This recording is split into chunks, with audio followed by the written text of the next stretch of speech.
Hello बच्चों, कैसे हैं आप लोग। आई होप कि आप अच्छे होंगे। क्लास 9 ज्योग्राफी में चैप्टर दूसरा है भौतिक स्वरूप, संरचना और उच्चावच। इस चैप्टर के हम लोग लॉन्ग क्वेश्चंस को हल करेंगे।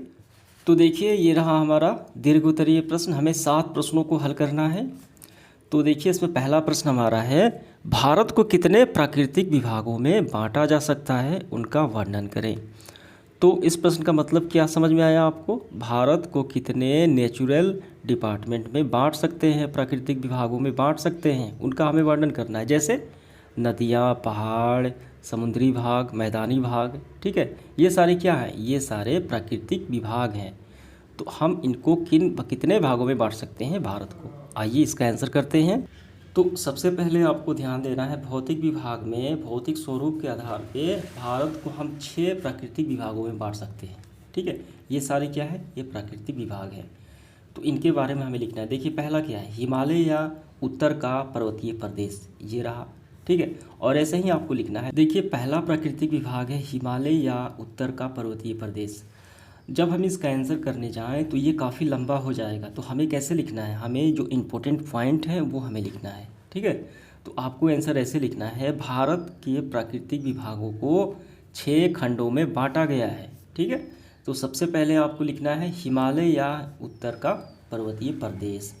ये लिख के डैश देना है और कम से कम आपको यहाँ तक लिख लेना है इसके बारे में। ठीक है, इसके बाद आपको लिखना है दूसरा, उत्तर का विस्तृत मैदान। ठीक है, जो विशाल मैदान है, तो इसके बारे में लिखते हुए आपको यहाँ तक कर लेना है। इसके बारे में हो गया। अब इसके बाद तीसरा हम लिखेंगे। तीसरा है दक्षिण का पठार, तो इसके बारे में बस यहाँ तक कर लेना है। चौथा है आपका समुद्री तटीय मैदान, तो बस आपका यहाँ तक हो गया। इसके बाद पांचवा कौन सा है, पांचवा है भारतीय मरुस्थल। ठीक है, ये पांचवा प्राकृतिक विभाग है, तो आपको यहाँ तक कर लेना है। इसके बाद देखिए 6 नंबर आपका होगा भारतीय द्वीप समूह। तो भारतीय द्वीप समूह में 2 द्वीप समूह शामिल हैं, अंडमान निकोबार और लक्षद्वीप। ठीक है, तो इसके बारे में आपको कम से कम यहाँ तक या थोड़ा बढ़ा सकते हैं, यहाँ तक भी कर सकते हैं। ठीक है, ये समझ में आ गया। तो इस तरीके से आपका प्रश्न क्रमांक पहला समाप्त। इसके बाद दूसरा सवाल देखिए, हिमालय के पर्वतीय भाग और दक्षिण के पठार का तुलनात्मक अध्ययन प्रस्तुत हमें करना है। ठीक है, यानी दोनों को हमें बारी बारी से लिखना है। तुलनात्मक किसके बारे में, हिमालय के पर्वतीय भाग के बारे में और दक्षिण के पठार के बारे में। आइए इसका आंसर करते हैं। तो सबसे पहले आपको ऐसे लिखना है, भारत के उत्तरी भाग में विस्तृत मोरदार पर्वत, ठीक है, जो वलित पर्वत है, मुख्य रूप से हिमालय नाम से विख्यात है। तो कम से कम यहाँ तक लिख लेना है, हिमालय के पर्वतीय प्रदेश में ये आ जाएगा। अब इसके बाद हमें लिखना है कौन सा, अब हमें लिखना है दक्षिण का पठार। तो इसके बारे में कम से कम आपको यहाँ तक कर लेना है।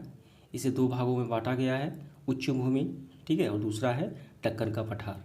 बस यहाँ तक हो गया।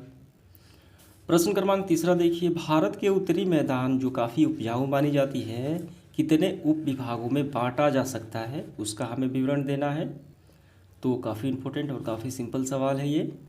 तो यहाँ पे देखिए, उत्तर का विस्तृत विशाल मैदान। ठीक है, तो आपको आंसर कैसे करना है, चलिए आपको बता देते हैं। आपको कहाँ से करना है, आपको लिखना है यहाँ से, भारत का उत्तर मैदान विशाल मैदान एक इकाई होते हुए भी 4 उपभागों में बटा है। पंजाब का मैदान, राजस्थान का मैदान, गंगा का मैदान और ब्रह्मपुत्र का मैदान। ठीक है, तो इसके बारे में थोड़े आपको लिख लेने हैं। ठीक है, तो आपको कम से कम यहाँ तक लिख लेना है। गंगा का, पंजाब का मैदान लिख के डैश देना है। दूसरा है राजस्थान का मैदान, ये आपका पूरा हो गया। अब इसके बाद तीसरा है गंगा का मैदान। तो गंगा का मैदान काफ़ी उपजाऊ होती है, तो आपको यहाँ तक कर लेना है। ठीक है, और चौथा है उप विभाग ब्रह्मपुत्र का मैदान, आपको यहाँ तक कर लेना है। तो इसका आंसर हो गया। इसके बाद देखिए चौथा सवाल, भारत के विभिन्न प्राकृतिक विभाग जनजीवन को किस प्रकार प्रभावित करते हैं। इस प्रश्न का क्या मतलब समझ में आया। भारत के जो प्राकृतिक विभाग है, जो हमने प्रश्न क्रमांक पहले में देखा, हिमालय, समुद्र, मैदानी भाग, पठार, ये सारे क्या है, प्राकृतिक विभाग है। तो ये मानव जीवन के जनजीवन को किस प्रकार प्रभावित करते हैं, लाभ प्राप्त करते हैं, हानि प्राप्त करते हैं, क्या इससे होता है, वो हमें बताना है। तो देखिए, इसका आंसर हम ऐसे लिखेंगे, इसका आंसर हम काफ़ी अच्छे से ऐसे लिखेंगे। आपको ऐसे ही लिखना है, भारत के विभिन्न प्राकृतिक विभाग जनजीवन को गहरे ढंग से प्रभावित करते हैं, जिनमें देखिए पहला है हिमालय या उत्तर का पर्वतीय प्रदेश। यह भारत का सुरक्षा प्रहरी है। ठीक है, सुरक्षा प्रदान करता है और मानसूनी हवाओं को रोककर बारिश कराता है। दूसरा है देखिए इसमें दूसरे विभाग में उत्तर का विस्तृत विशाल मैदान जो काफ़ी उपजाऊ है, यह कृषि उद्योग के लिए केंद्र है। इसके बाद तीसरा है दक्षिण का पठार, इसमें ये रत्नगर्भा है, इसमें विभिन्न प्रकार के खनिज पाए जाते हैं। और अन्य है प्रकृति विभाग, जैसे समुद्री मैदान, यहाँ बड़े बड़े पतन हैं, यहाँ पे नाव आने जाने का कार्य होता है, ठीक है, समुद्री नाव जो व्यापार केंद्र भी है। समुद्री क्षेत्र होने की वजह से मछली पर्यटन अन्य आर्थिक क्रियाकलाप के लिए लाभ प्राप्त होते हैं। तो बस हो गया, प्रकृति विभाग जो है ये मानव जीवन को इस तरीके से प्रभावित करते हैं। समझ में आ गया? तो बस यहाँ तक आपका आंसर हो गया। पांचवा सवाल, हिमालय का निर्माण किस प्रकार हुआ? प्रकाश डालें। तो आपको पहले लिखना है हिमालय का निर्माण प्लेट विवर्तन के सिद्धांत द्वारा हुआ है, इसे हम आसानी से समझ सकते हैं। ये बात पहले आपको लिखनी है। तो वो लिखने के बाद यहाँ से यहाँ तक कर लेना है, जिसमें कैसे हुआ, किस तरीके से हिमालय का निर्माण हुआ, ठीक है। एशियाई मुगल पर्वत श्रेणियों में जन्म लिया, जिसमें हिमालय भी सबसे दक्षिणी पर्वत श्रेणी शामिल है। तो यहाँ से यहाँ तक इसका आंसर हो गया। इसके बाद देखिए 6 नंबर, प्रायद्वीपीय पठार के उप विभागों के नाम लिखना है और उनमें एक का वर्णन करना है। नाम हम लिखेंगे, ये 2 भागों में बांटा गया है, ठीक है। तो और उनमें से एक के बारे में बताना है। आइए इसका आंसर करते हैं। तो हमें ऐसे लिखना है, देखिए दक्षिण भारत का प्रायद्वीपीय है, दक्षिण भारत प्रायद्वीपीय है और सबसे पुराना पठार भी है, ठीक है। यह प्राचीन गोंडवाना भूमि का एक खंड है और यह मुख्य रूप से कड़ी रवादार चट्टानों से बना हुआ है। यहाँ तक हो गया। और फिर यहाँ से आपको करना है, यहाँ तक लिखने के बाद जो प्रायद्वीपीय पठार को 2 स्पष्ट भागों में बांट सकती है। पहला है उत्तर स्थित उच्च भूमि और दूसरा है दक्षिण स्थित दक्कन यानी दक्कन का पठार। ये 2 हो गए। तो इनमें से आपको किसी के बारे में लिखना है, ठीक है। तो हम लिखेंगे यहाँ पे दक्कन के पठार के बारे में। तो आपको कम से कम यहाँ तक कर लेना है। तो ये आपको समझ में आ गया।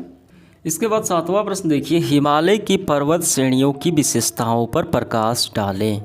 तो इसका आंसर देखिए हम यहाँ से लिखना प्रारंभ करेंगे और आपको यहाँ तक कर लेना है, जिसमें देखिए हिमालय के उत्तर भारत की सीमा पर 3 समानांतर श्रेणियाँ मिलती हैं, जास्कर श्रेणी, लद्दाख श्रेणी और काराकोरम श्रेणी।